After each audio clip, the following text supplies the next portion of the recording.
So in the past week or so, at least three major hip hop celebrities, R&B celebrities, that came out and supported Kamala Harris. Um, and I know we've made big deals about why is it that she bring these rappers out because like Megan Thee Stallion and was it Quavo? Was it Quavo? Um, Folks like that, Lil Jon. Why Kamala bring out these rappers when we shouldn't be following entertainers anyway when it comes to voting. But unfortunately, people do take keys from their favorite entertainers for whatever reason. I guess living in a fantasy world. But I have a question. I have a legitimate question. Why is it that we get so upset when Democrats bring out entertainers or celebrities, but don't really say anything when Republicans do it? But you know what? I want to play this little video, this little clip of Eminem and Obama in Detroit. I'm gonna give you my take on that. Then we're gonna really dive in a little deeper. Detroit, what up, though? Now, this is not like when Usher did his speech a couple of days ago in Georgia, I believe. Because Usher looked like he was reading a statement that was given to him and looked like he was under duress. Others have done videos about that. You can find it. But yeah, he didn't look like, I mean, you talk about a guy whose life is built on energy. Everywhere he goes, it's energy. But that day, for some reason, he just looked like he had just got done performing a week in Vegas, and he was dead tired. And they made him get up there and do the speech, and handed him a piece of paper and said, "Read this." After a few months ago, he was telling people you should vote for whoever best suited for your pretty much your family and your needs, right? When he was on The View, and then all of a sudden he's supporting Kamala Harris. People wondering, does it have anything to do with Diddy and these videos and all the stuff coming out? Who knows? Don't know. Not gonna speculate. But now you have Eminem who's up supporting Harris Walls. But Eminem has been a Democrat for the longest. As a matter of fact, remember he did a freestyle years ago when supporting who was this? When he was to support Obama when he was running. When Obama was first running, he was so he's been a Democrat for longer. So it's not like this is just something new for him. It's he just coming out and what I'm saying, giving his opinion. So look, I wrote down a few things I wanted to say. I love you too. Thank you.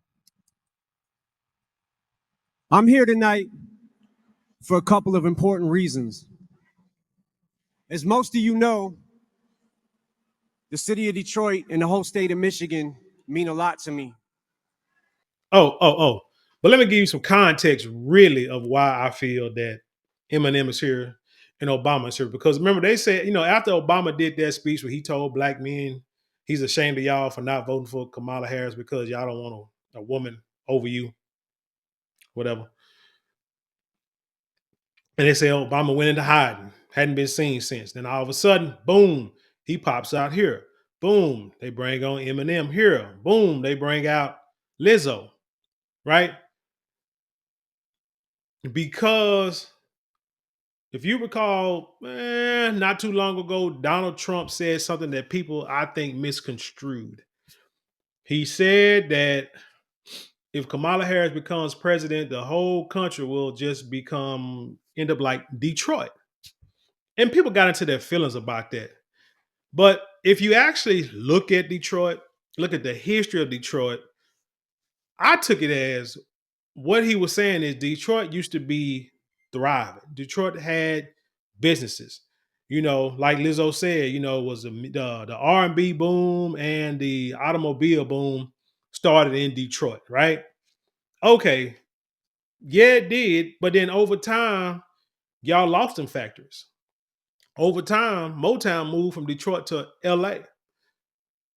Detroit became like, I mean, hell, remember, Big Meech is out of prison. That's where Big Meech started at, in Detroit, selling, selling his wares, if you want to call it that. So Detroit went from being booming just like LA, just like Chicago, just like Baltimore, just like Port Arthur.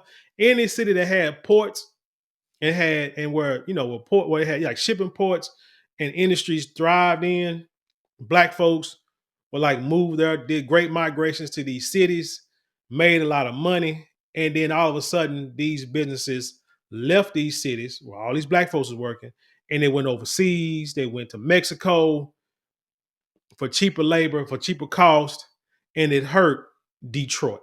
It hurt Chicago, Baltimore, Los Angeles, San Francisco,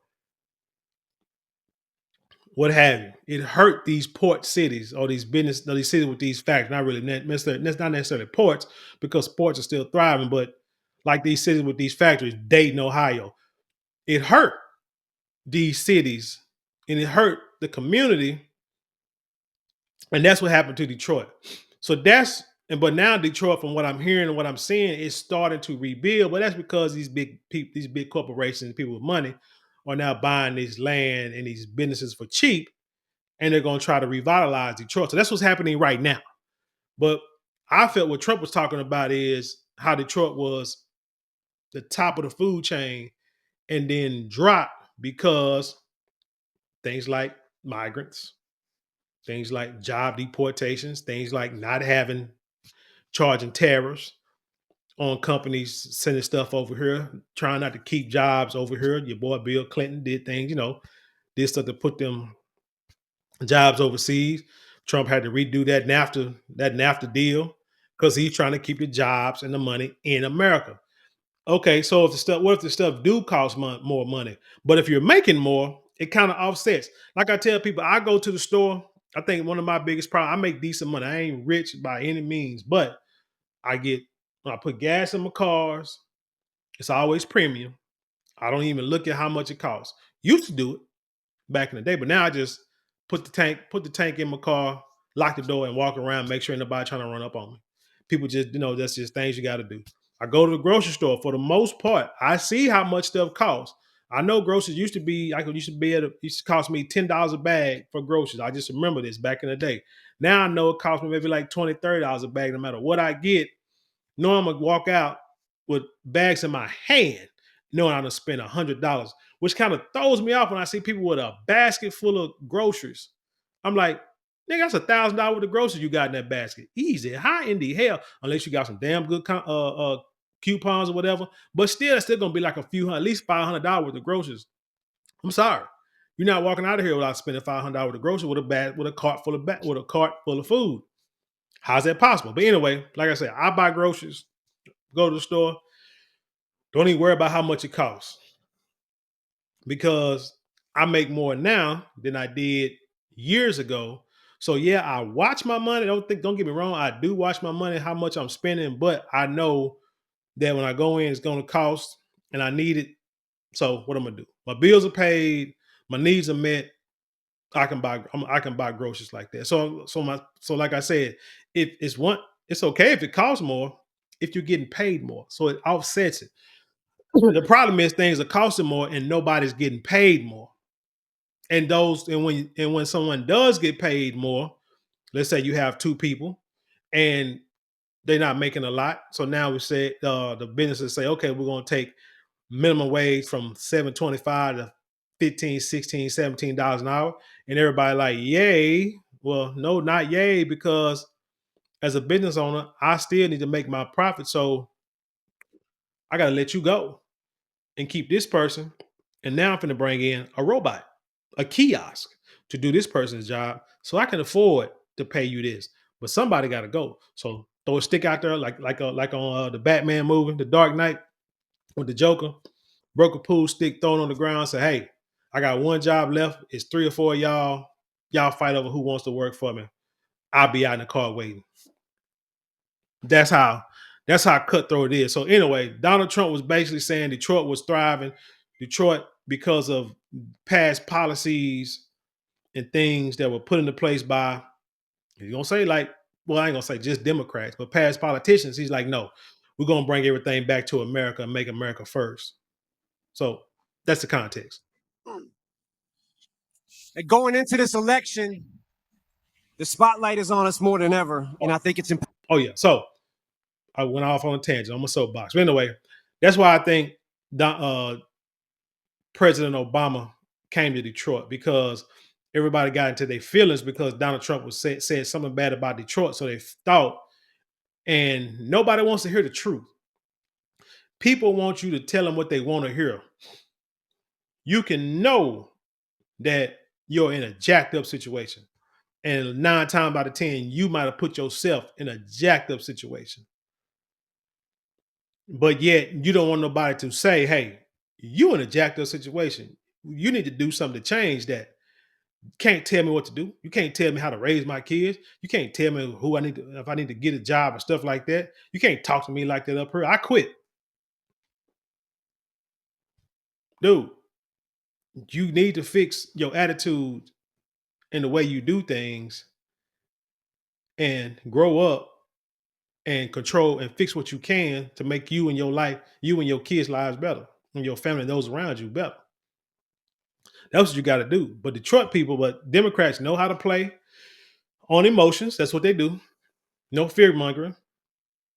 Trump gonna put you in chains. You know, we're gonna go backwards. 2025, democracy is at stake. All that kind of stuff. But my question is, what they got to do with the policies? How you gonna help my people not be poor no more? I hear you talking and throwing all this stuff against the wall, see if it stick. But how is it that my people are not going to be poor? How can I get my people about the ghetto? How can I get my people to all make 17, 20, at least 20 to 17 to $20 an hour? How can I get all the little kids and all my people to learn about chat GTP or how to do these robots y'all making, these kiosks y'all making? Hell, I go to the store, went to McDonald's the other day. I'm gonna tell y'all a little secret. I apologize. I know I'm not a McDonald's shopper, but dang it, I hadn't had a chocolate chip cookie in a long time.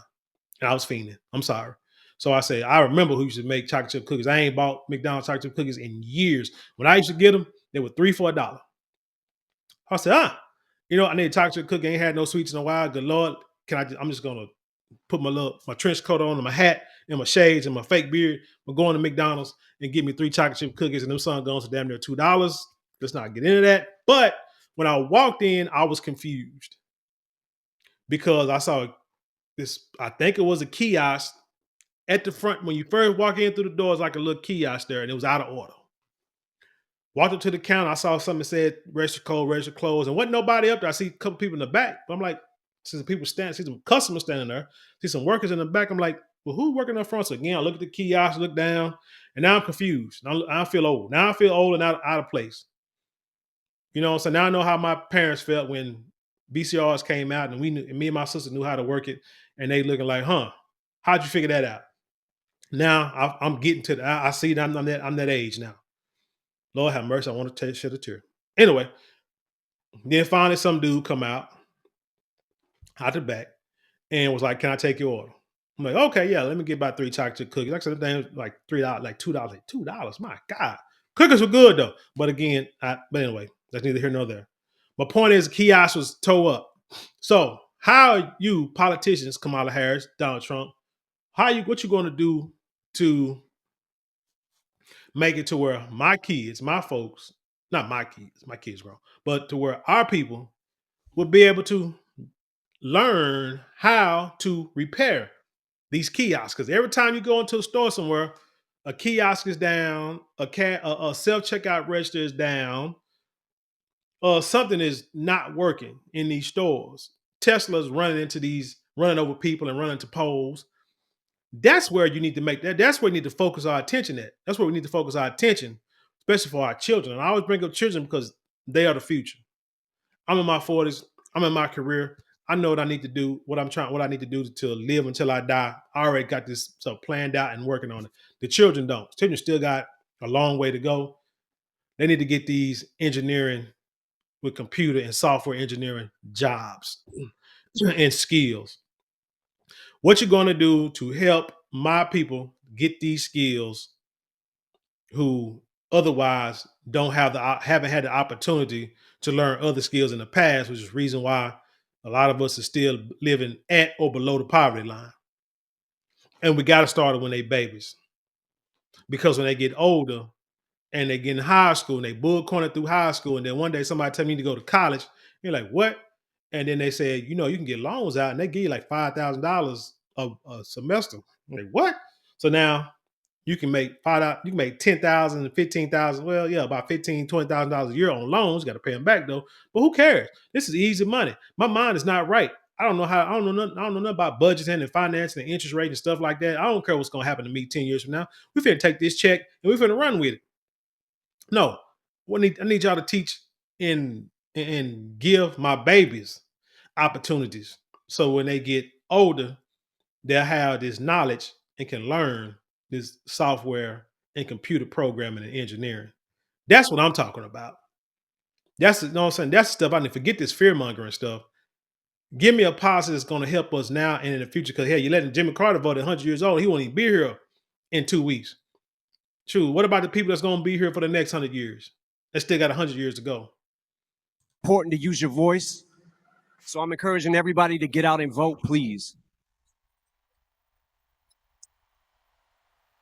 I also think that people shouldn't be afraid to express their opinions.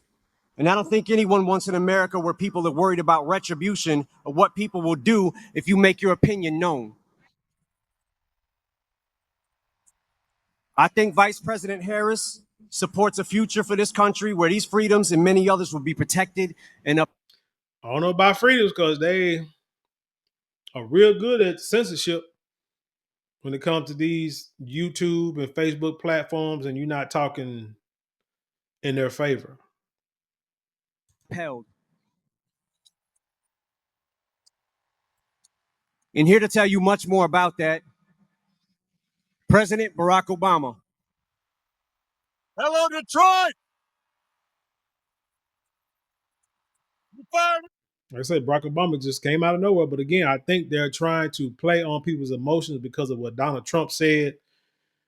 But you got to get the truth out, y'all. You got to get the truth. The truth hurts. The truth hurts when if your city is jacked up and it was great and then it failed. You got to put that out there. Like, look, you put Kamala Harris back in the office, or let her stay in the office. The rest of the world gonna be just like what Detroit went through, and you don't want that. You know what I'm saying? We want everybody to thrive. We want everybody to have the opportunity to make money, make it. Oh, I'm about to say, make America great again. But you know, make this a viable community. Are you ready to go?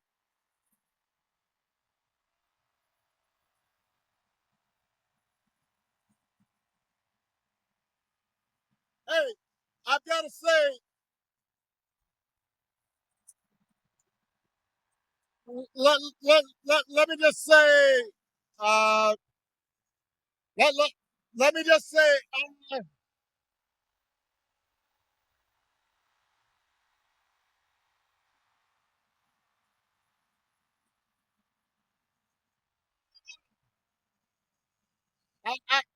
I got to say, you know, I have done a lot of rallies, so I don't usually get nervous.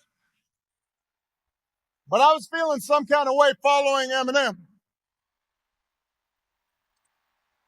Now I notice my palms are sweaty, knees weak, arms are heavy, vomit on my sweater already, mom's spaghetti. I'm nervous, but on the surface I look calm and ready to drop bombs, but I keep on forgetting. I can't knock him for that. I really can't knock. I can't knock President Obama for that because hey, he knew the lyrics. And he quoted a great lyricist, one of the greatest lyricists of all times. But like I was saying in the beginning, why is it that we get so upset when the Democrats gets entertainers or really rappers? I think that's what it is. I think it's really like rappers, certain rappers, Because like Megan Thee Stallion, we see what she promotes. That ain't who we need at the forefront. Uh Quavo, the Migos or what have you. That ain't who we need at the forefront. I know they're trying to drum up votes for trying to drum up younger voters, and I get it. But they're not going to do anything to help our economy or to boost policies for our people. Regardless of what entertainers out there, you still have a migrant issue. You still have an economic issue. You still have money being sent overseas to fund wars. We still have these issues that are not being dealt with. And it's an election year. An election, it's an election year, and you only have a couple of weeks before the final ballots can be cast. And I want to look at something real quick. Where'd it go? Deadline. Deadline. I look at a couple articles on Deadline. I looked up. It says one article has Kamala Harris celebrity endorsements, a list of celebrities supporting the VP. And I'm just going to read through the list. I'm not going to read the article. You can find it, read yourself. You got Eminem, which we just saw. You got Andy Cohen. I think he got a show at night. Ben Stiller. That's cool. Willie Nelson, which is weird because he loves to smoke weed, and what I think Kamala Harris is trying to make weed legal now, so I can't really trip on that.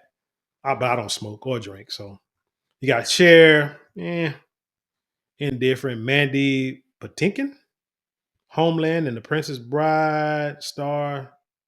Yeah, I remember him. Dang, he look a whole lot different than when he was than back in the day. I am such, and you killed my father. Prepare to die. I forgot what his name was, but anyway. Mark Anthony. Mariska Haggerty. Dang, that's gonna be a lot of votes. Law and Order SVU, man, shoot. Many people watch that, and that's on TV 24 hours a day, 7 days a week. Oh yeah, she can jump a lot of votes. Lizzo, I know she's going through a legal issue now with hurting people's feelings because they're out of shape. Anne Hathaway, is she an actress? I guess. What's that? I guess. Geraldo Rivera, that kind of threw me off. I thought he was real conservative. So there's something about Trump he don't like. Neil Young, I think he's somewhat racist, but anyway, don't forget I said that. Purna Jonathan, Jagannathan,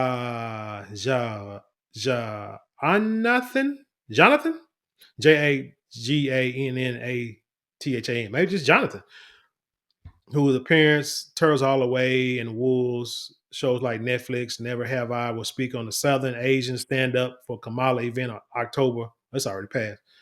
October 15th. Them Southern Asians, y'all better be lyric because Kamala just said she was black.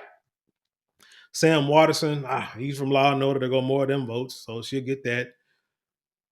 Utkarsh, Utkarsh, Utkarsh, Ambutkar. I wish I learned the phonetic alphabet better than I did. He's with South Asian Stand Up for Kamala. Like I said, Kamala's claiming her blackness. So you South Asians, I don't know. Y'all better watch out for that. Bruce Springsteen. Okay, David Bautista. That man, I think he's sick. Like really physically sick. That dude lost a lot of weight. Jennifer Lawrence. I think she's an actress. Somebody named Fenice. Let's see. Taylor Swift. That's gonna be a lot of white women voting. Charlie XCX. I don't know who that is. Linda Ronstadt. Remember Warren G did a line about her in a rap song back in the day. Mel Brooks, comedian. Aubrey Plaza, don't know her. George Clooney, okay. Okay, he endorsing Harris. But remember, George Clooney was the one who said that he ain't like it. He one of the first ones who had a problem with Biden. When Biden did, he said when he sat down and talked to Biden, he could tell that Biden was in cognitive decline. So he was like, man, he was not supporting Biden. So he was one of the first to say something people, had something to say about him. But I mean, hey, everybody can see it. Barbara Streisand, yeah, she's been around for a grip. What's that say? And I think she didn't endorse Biden either. Jamie Lee Curtis, Yvette Nicole Brown, who else? Octavia Spencer, Sally Field, Nick Offerman, Carole King, Ben Stiller. I think I already said Ben Stiller. Megan Thee Stallion. Again, that's not one that, I just the music that she promotes. That's what the problem. Stevie Wonder, okay, respect him. John Legend, he's kind of I don't know. I don't know, he's kind of weird, but gotta respect that. Hillary and Bill Clinton, don't respect them. Barack and Michelle Obama, as people, as a black person, don't respect them on that level because they're nothing for us really. But they ran on the belief or promise they're gonna do something for us, and they do nothing for black folks. Kerry Washington, it is what it is. Tony Goldwyn, he was a actor too. What show did he's on? Well, he on Scandal. That's right, with Kerry Washington. Jason Bateman, okay. Joseph Gordon, Cicely Strange, Mary Morris. That's damn. Oprah Winfrey, don't respect that one. Jeff Bridges, got nothing against him. Mark Hamill, ain't he racist too? He said some kind of throwed out stuff. No, not Mark Hamill. That was John Schneider. My bad. J.J. Abrams. That's a long list. Mickey Guyton. I must be out of touch with entertainment because these people I don't even know. Pink, Spike Lee. He good movies, but that dude, he ain't. I don't know. His mama voted. He's one of those. Grandma voted Democrat. Some vote Democrat too. Julia Louis Dreyfus. Okay. Eva Longoria. Jason, I don't know him. Sigourney Weaver. Yep. Okay. Matthew Modine. LeVar Burton. But see, the thing about it, it's not really about who promotes them. Who's endorsing. It's about who you put out there on the stage to try to get us to watch you, listen to you, and to vote for you. That's where the disrespect is because entertainers are just entertainers. They're just people. They're just people, just on a public platform. Oh man, Bill, not a science guy, huh? Okay, you got him, Attica Locke. I don't know her. Like I said, I'm way behind on entertainment. I ain't really got time for that. Author of the Lincoln Lawyer. I'm watching that series, Lincoln Lawyer. That's a dang on good series. It just came out the third season, so I'm about to. Matter of fact, when I get done these videos today, I'm gonna go sit down and watch some of those before I had to go to bed and get ready for work tomorrow. Alice Cooper, Howard Stern. Howard Stern said if you vote for Trump, you need to stop following him on this podcast.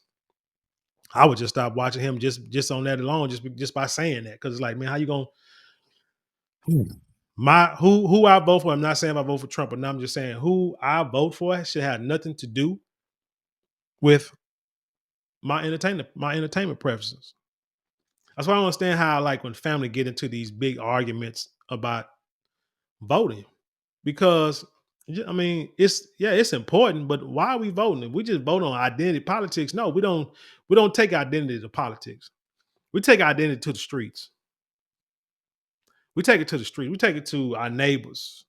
We take it to those who we see every day who want to show some kind of bigotry or hatred toward us. That's where we take identity products. Identity politics, identity, whatever. We don't take it to politics. Somebody got something to say or something to do to my family. That's where we take it. That's where the identity comes into play. Not with politics because when we're doing politics, it's who you with like face to face. It's your blood, it's your peoples, it's your people who claim they're your people. That's where the identity comes in at, not on no national politics because let's just be honest, by what we see, Donald Trump and Kamala Harris, they really don't care about us. It's about them and getting into politics and winning and doing some stuff that's gonna put more money in their pocket and help their family, not really us. Come on now, like seriously.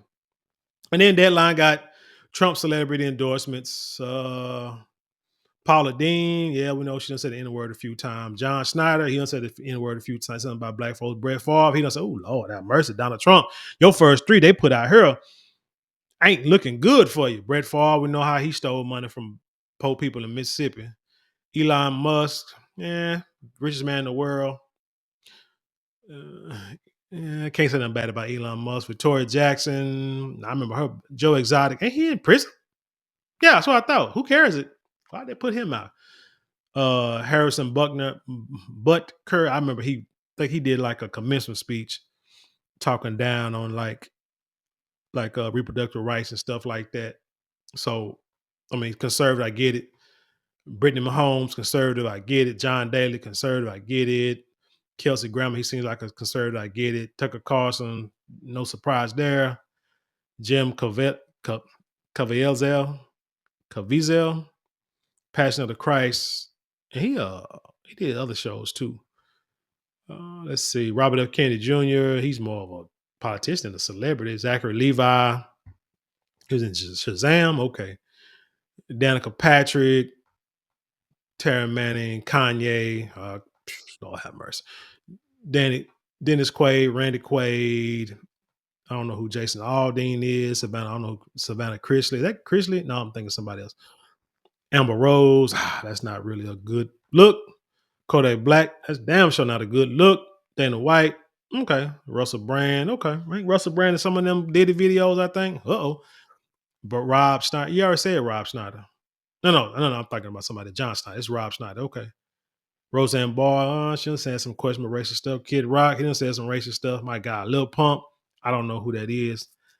Kevin Sorbo, Anthony Hercules, back in the day. Chris Jansen, don't know who that is. Jason Woods, know him, he's a good actor. 50 Cent, Cool Beans, great businessman. Hulk Hogan, I think he done said the N word a couple of times. Lil Wayne, swerving down, ain't no racism in America. Oh my God, Sexy Red. Well, I guess you had to have a Megan Thee Stallion equivalent, huh? Tracy Atkins, okay, the baby. The baby done fell off. John Voight, Scott Baio, Azalea Banks, Steve Munich, Dean Kane, Superman, Rob, somebody, I don't know who that is. And that's about the end of that list. But anyway, hey, it don't matter. Celebrities endorse somebody. I guess that's fine. Like I say, it's about who they push out there to get us to vote. And I don't want to see Megan Thee Stallion. I really don't see no rapper. Much as I respect and like Eminem's music, don't want to see that. Eminem, had drug problems back in the day. If he still don't have drug problems, don't want to see that. Who else? Don't want to see nobody in the Migos. Don't care about Oprah because she's a black man basher, and so on and so forth. Usher, like I say, question the timing with Usher because with this whole P Diddy thing. So that's just that's the thing. It's not like I said who celebrates is who you put out there to speak for you. Like when Trump put out Kid Rock, that was not a good look because like I said, Kid Rock done said and done some racist stuff that people like can't respect that dude at all. But then like I say, flip around and Kamala Harris and put out people that like I said got questionable backgrounds too. But anyway, so bottom line is, hey, policy, vote. You still got time. You still got time. If you are on these internet, on these YouTube streets, you can get on them Google streets, look up your politicians, go to their websites, look at their policies, sit at home, jot your notes down on what they're for and what they are against, and forget the party. Push that aside because when I voted the other day, I voted for both sides. Let me say that. But a lot of people in our city, they ran unopposed on certain things. So they just ran unopposed. Like a lot of our judges, because that's a lot of that. That's mainly what's on the ballot out here. Or like judges, but you got your commissioners, you got your judges and commissioners and seats, stuff like that. And a lot of it was unopposed, so it really was no need to even vote. But I mean, you put your vote anyway, but it don't really matter. But that's why a lot of times when you see people say, "Oh, they won, but only got like 10% of the vote." Like, what's the girl over there? And God, what's that girl up there? I can't think of her name right now. The black chick, the super male, Tiffany Henyard. When they say that she got 90% of the vote, but only so many people voted. But then you ran unopposed. If you run unopposed, then like me, what's the purpose of even casting a vote? Because you're gonna win regardless. I mean, I do it just to do it, but I mean, I can see how you can only get like 100 votes, and there's like 2,000 people that's eligible to vote, but you're running unopposed. I mean, the worst that can happen is that you win. That's it. or somebody who writes in a vote. Now, if nobody votes and then somebody's wrote in and they get one vote, then you could lose. You're like, how in the hell that happened? But other than that, that's why, don't really get into stats and politics. Stuff and percentage and stuff like that, because sometimes the numbers are skewed. But anyway, like I say, vote policy. Look at your politicians, see what they stand for, and take away the party. Find a politician that is right for your family on policy alone, and check them off. That's what you do. That's how you are supposed to vote, not a popularity contest. Anyway, tell me what you think about this story. Leave your comments below. Share them with the world. Let's have an intelligent conversation. You know how we do it around here. Hey, don't forget to like, share, comment, and subscribe. Those 4 things cost you nothing but maybe a couple of minutes out your day, but it means everything to us here. We can boost this channel and boost these videos and this algorithm. We can reach more people. Hey, if you want to support financially, you can give super thanks, super chats, or you can go to the description box. There are links there you can click on. You can support there. Don't forget, you can go to marlonmorale.com. That's marlonmorale.com. You get 10% off your first purchase. Or you can go to the shop button that's below this video. And like I said before, another video, I'm going to have this sale, this little blowout sale, especially on beard products. Because, trying to make moves and make changes with the Marlon Morale brand. So you can go down and get the same great products, and going to have a super duper discount. It's not a sale. It's gonna be just a final price on certain products. And it's gonna be most likely, we're gonna start the beard kit, the little small mini kit, and it'll have beard wash, beard oil, and balm, sandalwood, stuff that's clinically proven to help stimulate hair follicle growth. So it's like a little small miniature kit. I'm gonna put it on sale. Click in the shop button. Get your many kits you want for yourself. Get them for all the men in your life. Birthday presents, holiday gifts, or just because gifts, or a man trying to grow a beard and he needs something to help, kickstart his beard growth. We got that for you. In the sandalwood, only one fragrance. And like I say, that's for one natural fragrance. Because we want you, if you want to get started with that beard growing, sandalwood is your best bet. But anyway, check it out. And with that being said, I leave you in peace, and I'll see you on the other side.